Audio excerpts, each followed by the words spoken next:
आज तो शुरू करते ऐसा। हैं। ये सारे जो भेजे भैया इसको आप नोट करके रखिएगा। इसके पहले भी भेजा है आपको। आज जितना भी भेजे है, आप सोचिए मुझे कितना मेहनत लगा होगा इसको तैयार करने। समझ गया। कितना टाइम लगा होगा, इसलिए आप भी मुझसे तो ज्यादा पढ़ेंगे ना आप भी। हाँ हाँ। हाँ तो पढ़िए सर इसको। अच्छा, इसको तो इसी से पढ़ा जा सकता है। मेरे ख्याल से इसमें। आज इसको खत्म करते सर, इस इंडियन इसको आगे बढ़ते हैं। अच्छा, आगे भी बढ़ते हैं, ठीक है, आज खत्म करते हैं। लेकिन सिर्फ खत्म कर देने से नहीं होता है ना, पूरा नहीं सिलेबस। समझ में, पर आज खत्म करते हैं, बहुत हो गया। हाँ चलिए ठीक है, बहुत कोई आप क्वेश्चन बना लेंगे यही ना, उसके बाद हाँ। क्वेश्चन। ठीक है, इस एग्जाम्पल को देखिए। मिस्टर राम खरीदना चाहता है, महिंद्रा लिखा है सर। हाँ Mahindra XUV 700, and he pay a booking amount of 50,000. The car will be delivered after 1 year. तो यह हम लोग पढ़ने जा रहे हैं। There there will not be any element. अच्छा, सिग्निफिकेंट होना। तो सिग्निफिकेंस फाइनेंसिंग कंपोनेंट क्या चीज होता है? लास्ट क्लास में सवाल भी बताए थे। बताइए क्या होता है? कौन याद सा? है? याद है कुछ? जब कौन आप सा बोला? डिले पेमेंट करते हैं कम से कम 1 साल, मतलब 1 साल के बाद पेमेंट करते हैं, तो उसमें इंटरेस्ट का पॉइंट होता है। हाँ सर। कैश प्राइस होता है, उससे हम ज्यादा लेते हैं, तो उसको कहते हैं कि भाई इसमें जो है सिग्निफिकेंस फाइनेंसिंग कंपोनेंट है, इसमें इंटरेस्ट भी दिया सिग्निफिकेंस। है। सिग्निफिकेंस। कम सिग्निफिकेंस फाइनेंस कंपोनेंट ठीक है। है ना, सिग्निफिकेंस फाइनेंस कंपोनेंट है। कम से कम 1 साल होना चाहिए। ओके। तो यहाँ पर भी 1 साल है कि 1 साल के बाद डिलीवरी मिलेगा। परचेज प्राइस हम नहीं दे रहे हैं अभी, हम एडवांस बुकिंग कर। हाँ। पर्पस चूंकि एडवांस बुकिंग है, इसलिए इसमें कोई फाइनेंस कंपोनेंट नहीं है। फाइनेंस कंपोनेंट का मतलब हुआ हम इसमें इंटरेस्ट के लिए कुछ नहीं प्राप्त कर। ठीक है। जैसे मान लेते हैं हम कहें कि भाई फीस अभी दोगे तो 50,000 लगेगा, 1 साल बाद दोगे तो 55,000 लगेगा। हाँ। का मतलब साफ है कि हम 5,000 रुपया इंटरेस्ट का चार्ज कर रहे हैं आप।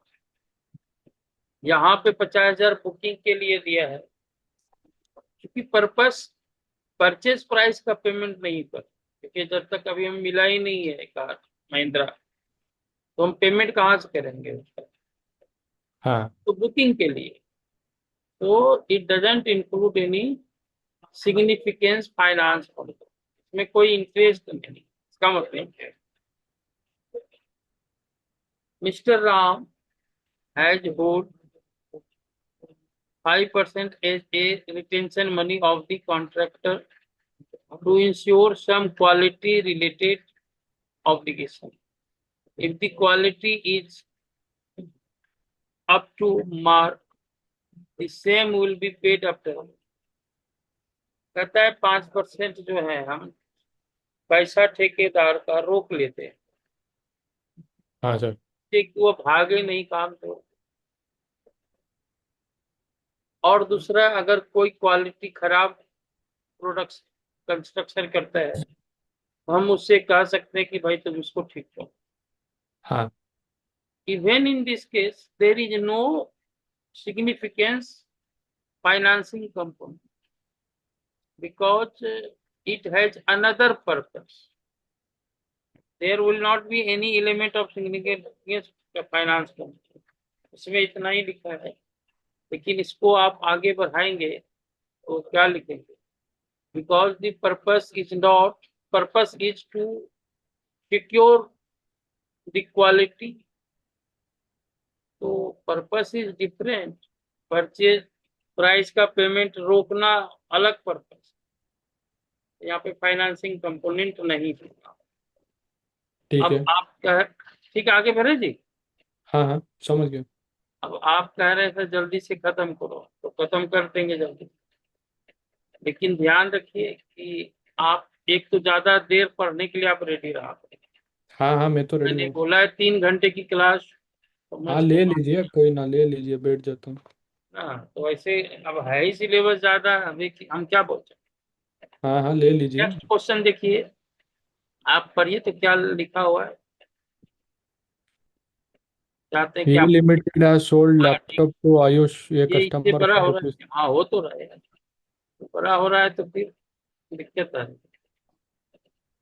अच्छा चलिए ठीक, ये आगे पीछे नहीं होता है बिना डाउनलोड, वो ऊपर कर सकते हैं। डाउनलोड कर लेते तो आगे पीछे भी होना चाहिए ना डाउनलोड। तो कल से आपका फाइनेंशियल इंस्ट्रूमेंट शुरू करते हैं। नहीं। हाँ, नहीं ठीक ना, है, अभी हाँ। कुछ नहीं बोलना है कि ये चैप्टर करो वो चैप्टर करो, जो पढ़ा रहे हैं पढ़िए आप, है कौन ना। सा फाइनेंशियल इंस्ट्रूमेंट? हाँ, that is also a long Indian AS, और आपने उसमें, बोला उसको लास्ट में करते हैं ना, वैल्यूएशन ऑफ शेयर, वो वाला। अरे यार मैंने आपको क्या कहा, कुछ नहीं बोलना है अभी आपको। अरे, आपने बोला था बिजनेस कॉम्बिनेशन करते हैं। बिजनेस कॉम्बिनेशन उसके बाद है, ये मैं मेरे माइंड से हट गया। मैंने तो वही बोला था आपको, पहले valuation of share, goodwill, financial instrument करते हैं, उसके अरे बाद महोदय जी कुछ दिन रुक जाइए ना, उसके बाद जो कहेंगे सो। फाइनेंशियल इंस्ट्रूमेंट वही है ना। क्या वही है बताओ। फाइनेंशियल इंस्ट्रूमेंट उसके साथ ही वैल्यूएशन ऑफ शेयर, शेयर है। क्या क्या है उसके साथ। वैल्यूएशन ऑफ शेयर, नहीं फाइनेंशियल नहीं नहीं, इंस्ट्रूमेंट। वैल्यूएशन ऑफ शेयर उसके साथ क्या है, valuation of share totally different, it doesn't उसी उसी सेक्शन में है। Doesn't relates to any Indian AS. नहीं नहीं, उसी सेक्शन में है। अच्छा, वो वैल्यूएशन ऑफ शेयर वो आपका है कि नहीं आपके चैप्टर में, सिलेबस में मुझे नहीं पता, तो इस इंडियंस की बात कर रहे हैं, मेरे ख्याल से नहीं है। आप बताइएगा मुझे कौन सा इंडियन एस की बात कर रहे हैं, ठीक है। इंडियन एस बताइएगा, नंबर बताइएगा। एक लैपटॉप बेचा है आयुष को 50,000, The company has also bought a chair और पचास from Ayush हजार at a का है उसने consideration of उसको rupees 10,000. Determine the transaction price in the bill. Transaction price बताइए, जबकि फेयर वैल्यू जो है 12 है चेयर, जितना दिया है वही कंसिडर करते हैं ना, फेयर वैल्यू नहीं कंसिडर करते। कितना मिला, हाँ सही बात।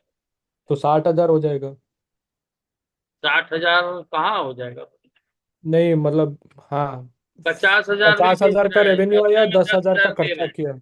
हाँ। 10,000 का वो शेयर भी दे दिया, 50,000 का इन्फ्लो हुआ है, 10,000 का बाहर गया है। तो बाकी 40,000 ही देगा ना। हाँ हाँ। हाँ, तो in this case consideration paid to customer is equal to or less than the fair value, तो फेयर वैल्यू 12,000, हाँ। जो दे रहा है वो 10,000 में दे रहा है, कम में दे रहा है, यस। तो cost will be actual amount of consideration paid, उसने जितना जितना भी दिया है, वो 50,000 हमें बेच रहे हैं, 10,000 का चेयर दिया तो 40,000 का देगा। यह उस सिचुएशन में होगा जब फेयर वैल्यू से कम में, कम कीमत पर वो हमें दे रहे हैं। ये सब नोट्स बनाइए, मैं क्या बोलूँ, सिलेबस ही इतना ज्यादा है। अच्छा अब ये कहाँ चला गया, चलिए यही बोला था।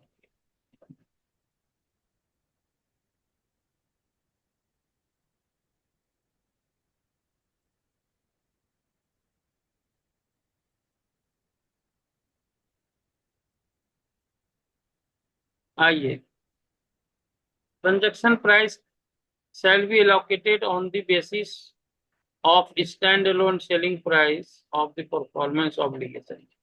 ये है, हम पढ़ रहे हैं कि allocation of transaction price to various performance obligation, यदि एक ओके। से अधिक परफॉर्मेंस एब्लिगेशन और सबके लिए एक ही पैसा ले रहे हैं, तो किस परफॉर्मेंस का कितना रिवेन्यू हुआ, यह हम एलोकेट करेंगे पैसे का, उसका स्टैंड अलोन सेलिंग प्राइस है।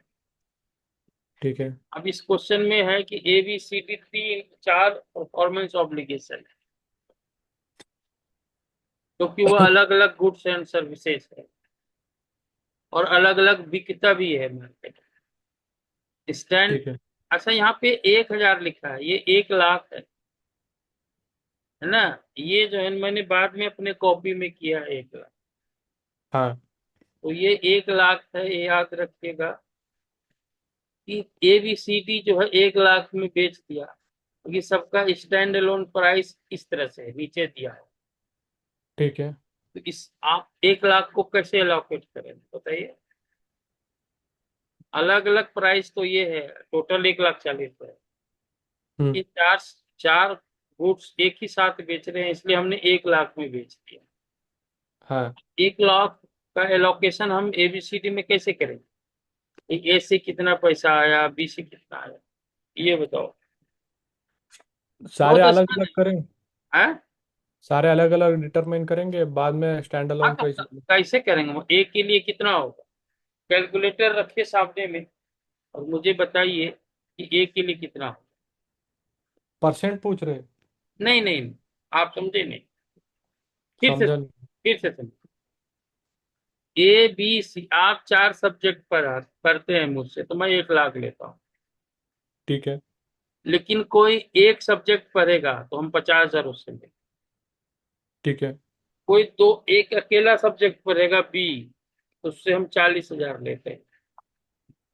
कोई तीसरा स्टूडेंट सिर्फ एक ही सब्जेक्ट सी पढ़ता है मुझसे, तो मैं उससे 30,000 लेता हूँ।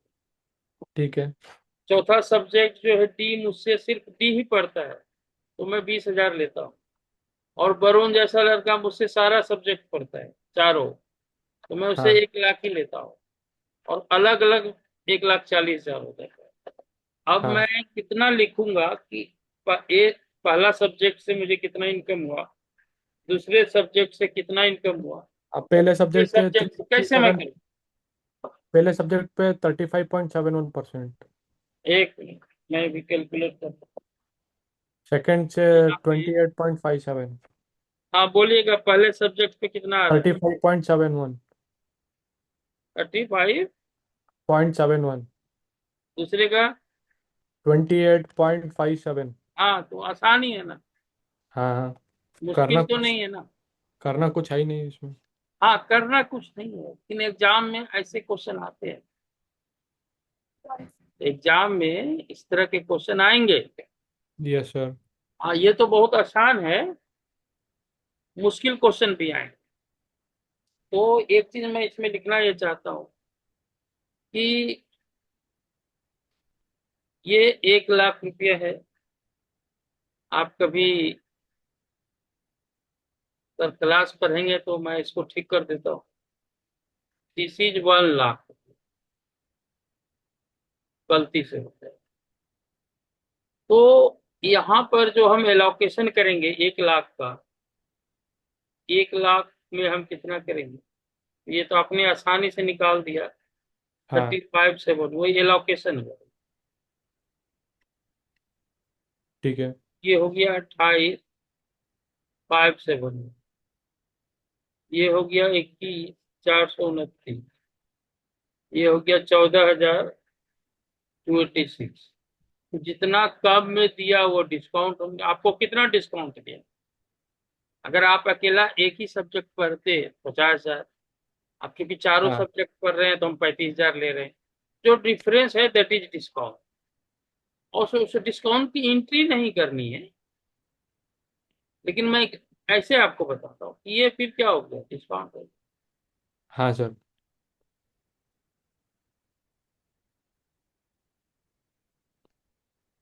ठीक है ना। तो सॉल्यूशन में इस तरह से लिख देना, समझ में आ रहा है ना। Yes sir.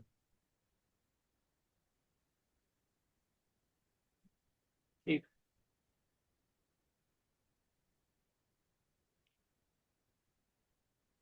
वही सवाल है। है ना, में सवाल।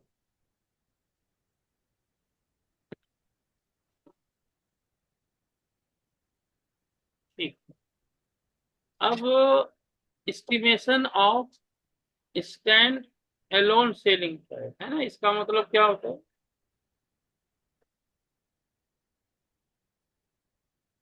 एसएसपी का क्या मतलब है जी, बताओ। Stand alone selling price. हाँ हाँ, स्टैंड एलोन सेलिंग। तो कहता है इसका एस्टिमेशन करने के तीन तरीके हैं: adjusted market assessment approach, cost plus margin approach, और रेसिडुअल अप्रोच। पहला क्वेश्चन है, मेरा पहला क्वेश्चन बनाइए ना, आप बना सकते, बनाइए। You can solve this question, please do it. कौन सा वाला? The example entity is example, selling ये question. The entity is selling a package of goods and services. AC stabilizer installation and maintenance service and determine these for performance obligation. The entity is not selling stabilizer separately. The competitors are selling stabilizer at 5,000. The entity estimates that a purchase cost of stabilizer may be more than 10% in comparison to its competitor. What is the standalone selling price of a stabilizer to the entity?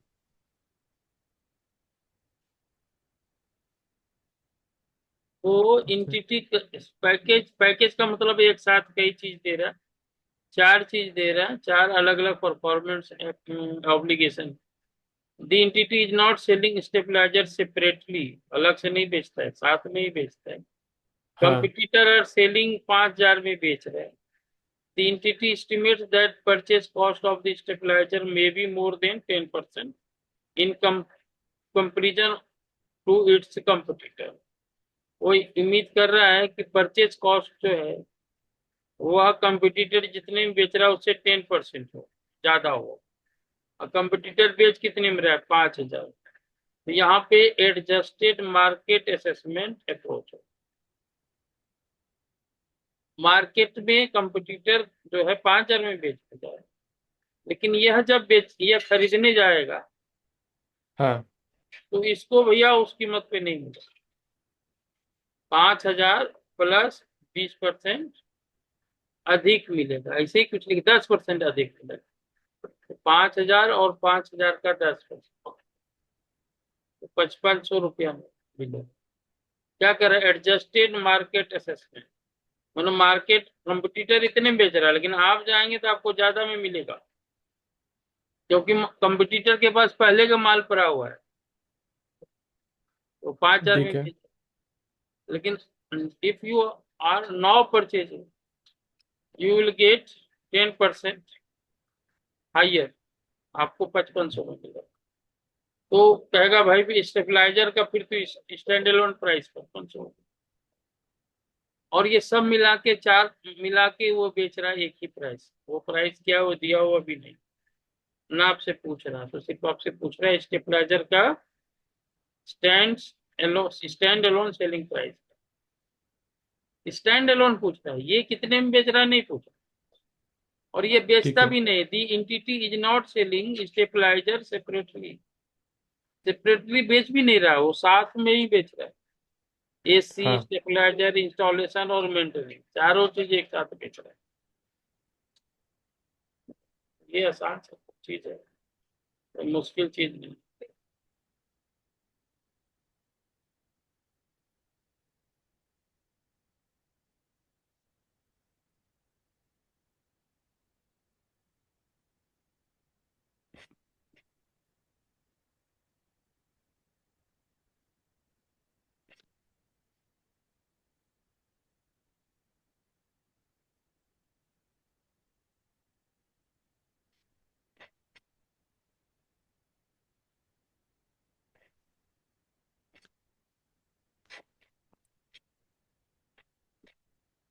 वो वो उसी का है, वही 5,500 जो answer है, वो cost plus margin. ये तो बड़ी हाँ आसान सा तरीका। हम भैया कॉस्ट जितनी रहेगी उसका 10% या 5% बढ़ा के ले, है ना। स्टैंड चलो यहाँ लिखा भी, entity earns 20% margin on the goods है ना। Normally the entity earns 20% of margin on the, तो कॉस्ट क्या है वो देख लेते हैं, पहले पढ़ लेते हैं पूरा। AG limited sold a software and also provide installation service to the customer. The entity does not provide installation service separately and always used to sell software and installation together. Both of these are distinct goods and service and hence two separate performance obligations. The entity has engaged a software engineer who helps the entity in installation of the software on the customer premise. Engineer charge कर रहा है 5,000। Engineer को रखा है installation के, उसको हम 5,000 दे रहे हैं। तो हाँ हम कितना चार्ज करेंगे, हम भी 5,000 ही करेंगे, तो हमें तो कुछ बचेगा नहीं। तो कहता है वह अर्न करता है 20% margin on the goods and service deliver to the customer. तो 5,000 का 20% जो है, 5,000 प्लस 1 है 6,000 रुपया stand alone selling price. Stand alone selling price, वाह। ऐसे ये नहीं बेचता है, सिर्फ इंस्टॉलेशन नहीं करता, साथ साथ ही करता है सॉफ्टवेयर प्लस इंस्टॉलेशन। समझ स्टैंड गया। एलोन जानने का जरूरत इसलिए होता है कि दो जब दो तीन परफॉर्मेंस हाँ ऑब्लिगेशन है यहाँ पे, और जब दो दोनों का आइटम आप एक ही पैसा लेते हैं। तो जब हम रिवेन्यू लिखेंगे तो किसका कितना कितना लेंगे, समझ गया। that will be based or allocated on the stand selling price. So we require the price which is stand alone, समझ because गया। on this basis we allocate our revenue into two performance obligations. Here there are two performance obligations: software, selling of software and installation of the software. And if it is two performance obligation, it means both are separately available in the market, है ना। तो ये चीज है। तो ये सब छोटी छोटी चीज है जी, लेकिन समझ जब गया। क्वेश्चन जो आएगा ना उसके लिए इसका समझना जरूरी है। ठीक है। हाँ, ये आएगा ऐसा तो नहीं लग रहा है, लेकिन इसको समझेंगे तो हम जो बड़े क्वेश्चन जो आए हुए हैं उसको बनाने में ठीक। आपको हेल्प मिलेगा। ठीक है।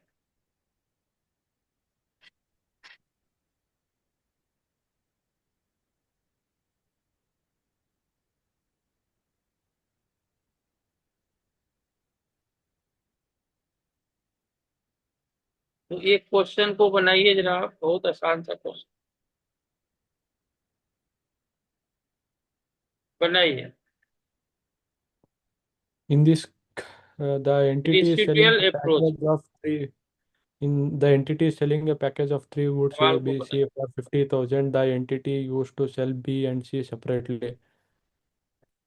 Also, but always sold A with B and C in package. The SSP of B and C is 20,000 and 25,000 respectively. Determine the SSP of A. 5,000 हो जाएगा, इसमें करने का क्या ही है। हाँ, ये तो आसान है ना जी। हाँ हाँ। कह रहा है कि इकट्ठा तो हम 50,000 ले रहे हैं तीनों का जोड़ के। हाँ आपने बना लिया, लेकिन मेरा समझाना ड्यूटी है तो समझ आसानी। गए। तो ये हो गया 50, तीनों को हाँ मिला के 50। कहता है बी और सी जो है separately, the entity used to sell B and C separately, also but always sold A with BC in package। ठीक है, स्टैंड एलोन सेल BC का 20,000 और 15 है, ये स्टैंडर्ड। ठीक है। बाकी एक कह रहा है ए का प्राइस बताओ, तो ए का तो रेसिडुअल वैल्यू हो जाएगा ना जी। हाँ BC को 20-25 है, तो बाकी 5 ही तो बच रहा है, यस। नहीं कुछ करना तो।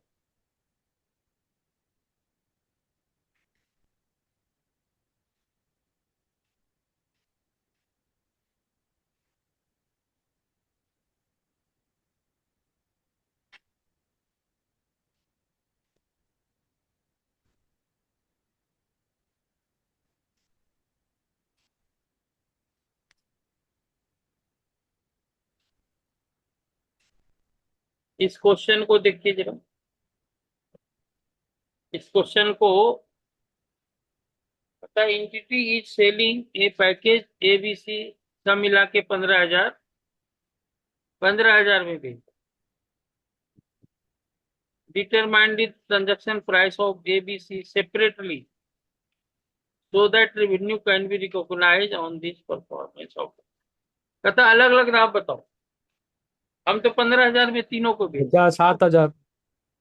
है 15 - 60। 60 कहाँ से? ये है ना, B and C। Determine transaction price of A, B, C separately, revenue can be recognise this performance. देखिए दोनों। तीनों को मिला के हम 20,000 ले रहे हैं। जी ये हाँ। लिखा है, नहीं नहीं 15,000 ले रहे हैं। 15,000, हाँ। तीनों को जोड़ के 15,000 ले रहे हैं, कहता अलग बी अलग और दाम। सी 8,000 आएगा। तो ये को 7,000 में बेच रहे हैं ना। अच्छा, performance obligation stand alone selling price ये दिया हुआ है 10,000, 8,000 और 20,000, कहा क्या रहा है? अरे कुल मिला के गलत होगा ट्रांजैक्शन ना ये। प्राइस बताइए ABC का सेपरेटली, सो अरे दैट इधर रेवेन्यू देखिए, कैन बी 15,000 में तीनों रिकॉग्नाइज। मिला के बेच रहे थे, इधर 20,000 क्या कैसे आएगा? क्या? तीनों मिला के 15,000 में बेच रहे हैं ना। हाँ, तीनों मिला के 15,000 में, सही तो बात। इधर 20,000 कैसे आया? अरे तो स्टैंड अलोन सेलिंग प्राइस है ना, स्टैंड अलोन सेलिंग प्राइस है, तो कह रहा है कि तीनों मिला के 15 में बेच रहे हैं, सही बात है। तो बी और सी को 8,000 में, तो ए हाँ, को 7,000 में बेच रहे हैं ना। अच्छा इसमें कुछ कमी तो नहीं है यार, अच्छा कोई बात नहीं, हम बता रहे हैं। देखिए ABC तीनों मिला के 15,000 में बेच, और क्वेश्चन, अच्छा था एक बात और तो लिखा, BC मिला के 8,000 में, हाँ। BC 8,000 में बेच, ABC जोड़ के 15,000 में बेच रहे हैं। स्टैंड अलोन प्राइस जो है 20,000 है तीनों का जोड़ के। देखिए तीनों को जोड़ेंगे तो 20,000, लेकिन आप 15,000 में तीनों बेच रहे हैं, तो 5,000 हम्म। डिस्काउंट दे। उसके बाद एक चीज और लिखा, BC जो है वो 8,000 में बेच रहा है, ये देखो BC ये 8,000 में बिक रहा है, हाँ। PC यहाँ पे 10,000 में बिक रहा है, ये देखिए स्टैंड अलोन ठीक है। प्राइस जो है 10, अलग अलग करके लेंगे, B अलग लेंगे C अलग लेंगे तो 10,000 आएगा, एक साथ में 8,000 हो गया, तो यहाँ पे डिस्काउंट कितना हो गया? तो डिस्काउंट ही पूछ रहे हैं, 2,000। ठीक ना?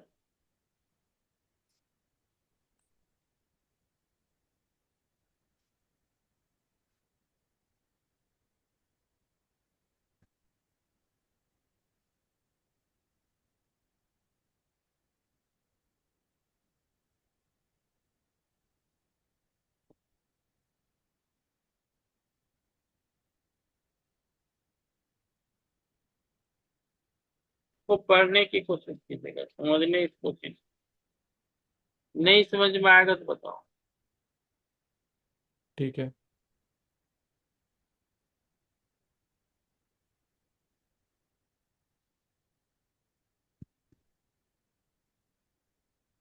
हाँ ये इसको देख,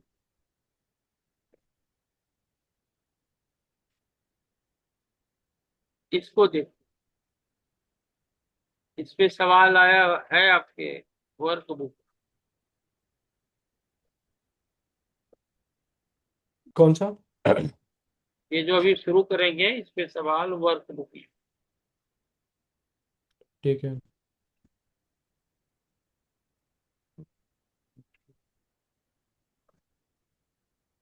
हाँ, repurchase agreement, forward agreement, call option और पुट ऑप्शन। तो देखिए अगर फॉरवर्ड एग्रीमेंट किया है तो रीपरचेज जरूर होगा। रीपरचेज का मीनिंग ये हुआ कि हम माल बेच रहे हैं, और पूरा हम उससे कुछ साल बाद खरीद लेते। हाँ। हमने माल बेचा, गुड्स बेचा, हमने मोबाइल आपको बेचा, 5 साल बाद आपसे मोबाइल वापस खरीद। यस। तो यदि वह फॉरवर्ड एग्रीमेंट है तो हम खरीदना में पड़ेगा, हमारे पास ऑप्शन। ठीक है। कॉल ऑप्शन का मतलब ये हुआ कि हमारा खरीदना हमारी इच्छा पर निर्भर है।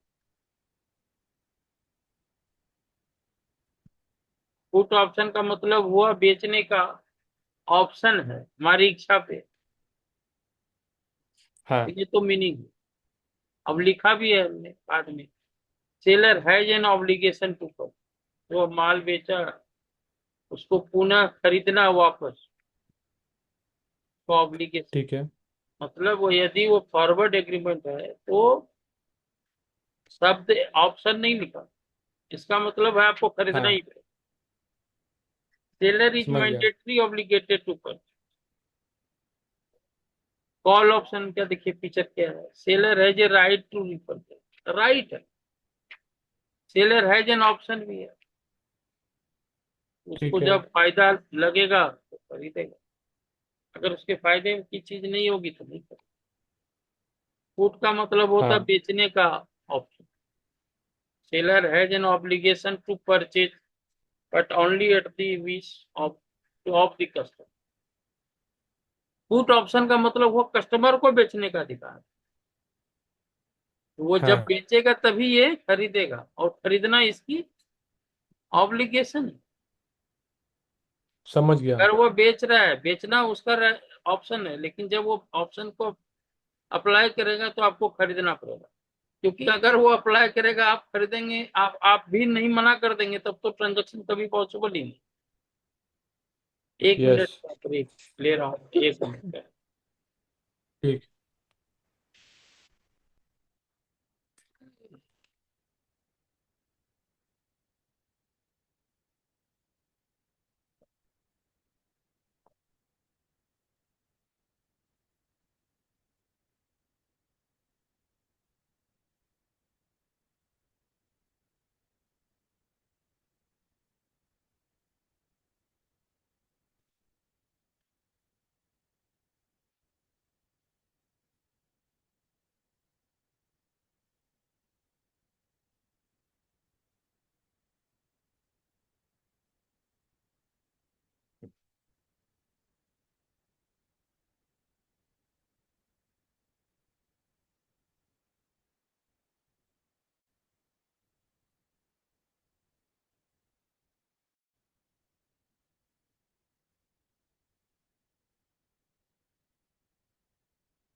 चलिए वापस आते हैं।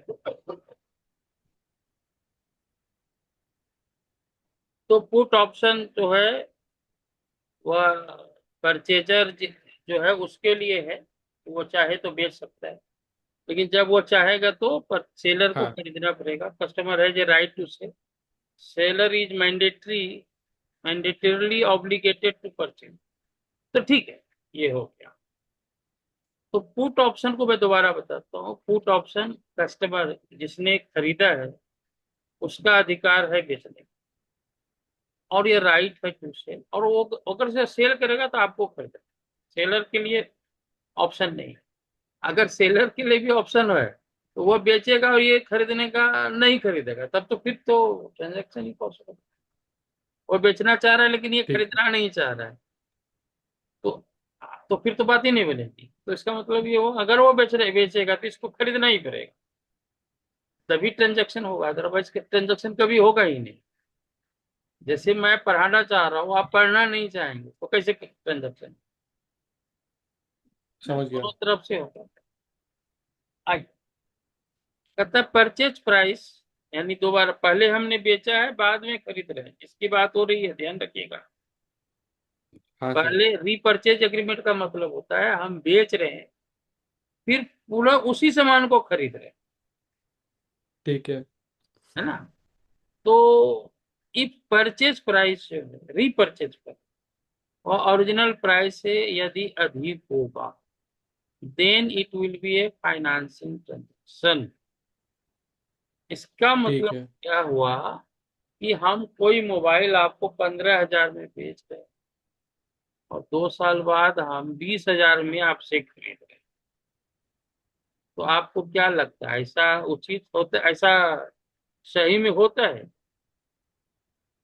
नहीं, हम पहले 15,000 में बेच दें और 2 साल हाँ, बाद में हम अधिक प्राइस में आपसे? तो सही नहीं रहेगा। इंडियन एयर्स जो है इसमें बहुत डेप्थ है, बहुत ही गहराई है।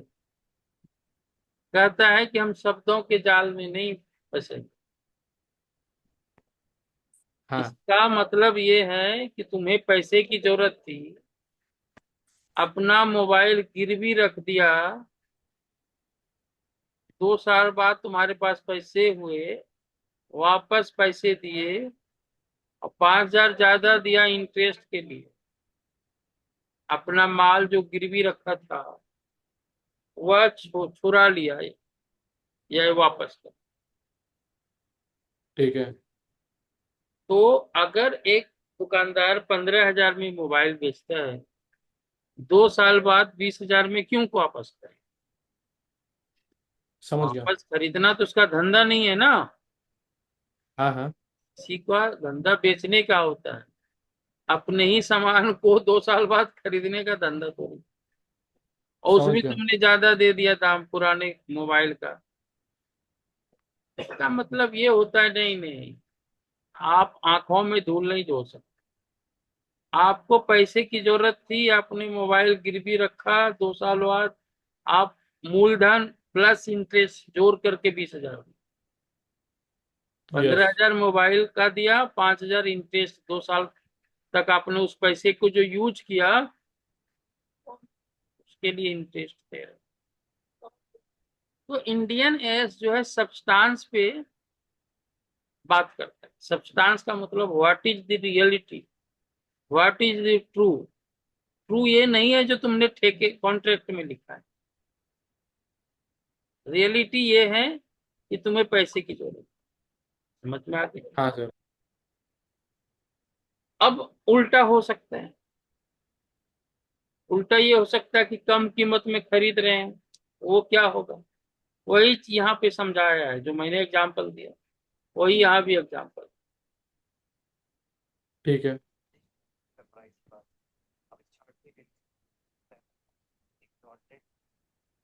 ठीक। अब आइए,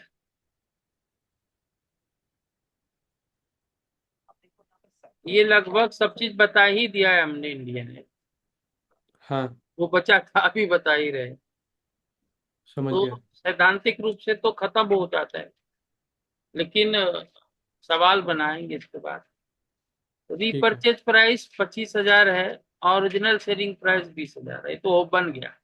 ये सब ये एंट्री क्या करेंगे भाई जब ऐसा होगा? तो ये हम कैसे? बैंक टू फिनेंशियल लायबिलिटी, ये देख, ये जो एंट्री करेंगे जब हम मोबाइल बेचेंगे तो ये एंट्री हो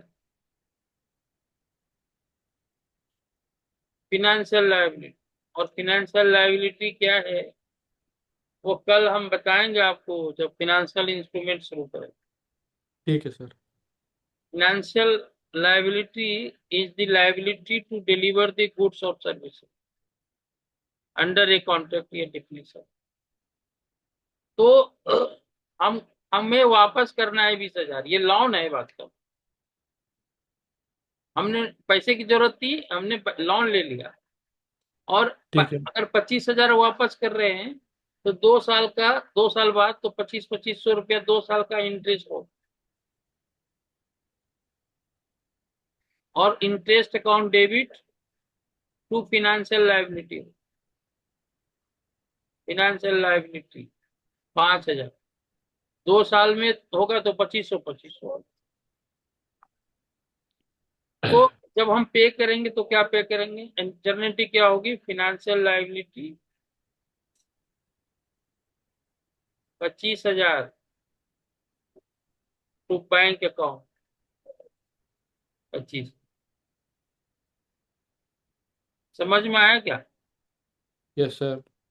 20,000 में खरीदे, जब हमको पैसा मिला, bank account debit to financial liability 20,000। 2 साल का इंटरेस्ट जोड़ करके देखिए, फिनेंशियल लायबिलिटी 5,000 से क्रेडिट हुआ। तो यहाँ फिनेंशियल लायबिलिटी 20,000 से क्रेडिट हुआ या 5,000 से क्रेडिट हुआ। क्रेडिट 25,000 हो गया, पेमेंट कर देंगे, फिनेंशियल लायबिलिटी टू बैंक 25,000। इस तरह से होगा जब रीपर्चेज एग्रीमेंट हो। समझ में आया क्या? Yes sir. इसको मैं मिटा रहा हूँ, दूसरे सिचुएशन को देखते हैं। जब हम बेच रहे हैं ज्यादा में, और जब हम वापस करेंगे तो कम। जैसे परचेज प्राइस कहता है वो कम है ओरिजिनल सेलिंग प्राइस, तो अगर ऐसा है तो हम इसको लीज ट्रांजैक्शन मानें। ठीक है। लीज ट्रांजैक्शन हम मानेंगे। जैसे एक एंटिटी है, मोबाइल बेच दिया 20,000 में, वापस खरीदा 15,000।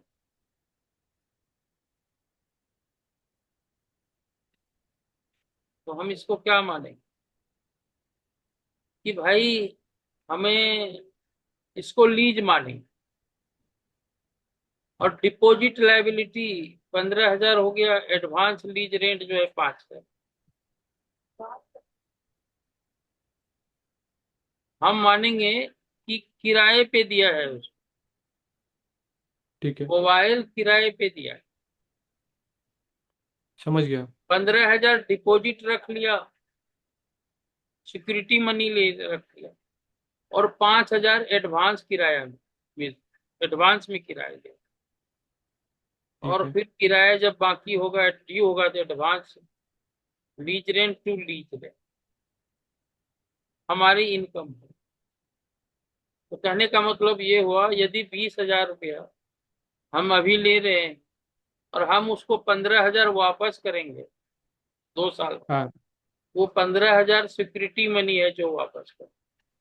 और जो 5,000 रख लिया, वह मोबाइल का किराया है, वो जो यूज कर रहा है ना हमारा मोबाइल, बाड़ा। उसका किराया। देखो जी, हम उससे लिए 20,000, हाँ। वापस कर रहे हैं 15,000, उसका बाड़ा। 5,000 हमको फायदा हो गया। हाँ। ये लीज रेंट। समझ गया, उसका बाड़ा जो है। और ये 15,000 उसका सिक्योरिटी मनी था, वो वापस कर। समझ गया, वो एडवांस। 20,000 लिया, 15 वापस कर दिया, यानी 15,000 सिक्योरिटी मनी थी, डिपॉजिट था। अब 5,000 एडवांस में किराया, एडवांस में पहले ही दिन ले लिया। तो ये किराया जो हमारी इनकम। क्लास खत्म करते हैं। इंडियन एयर सच में आज 115 सच में खत्म हुआ है। समझ गया। सच में खत्म होने का, मुझे जितनी बातें बतानी थी ना हाँ हाँ। वो बता। सारे बच। बाकी सवाल आपका बनाते रहिए। प्रैक्टिस। अब सवाल इतने हैं किताब में कि क्या बताएं। तो समझ गया।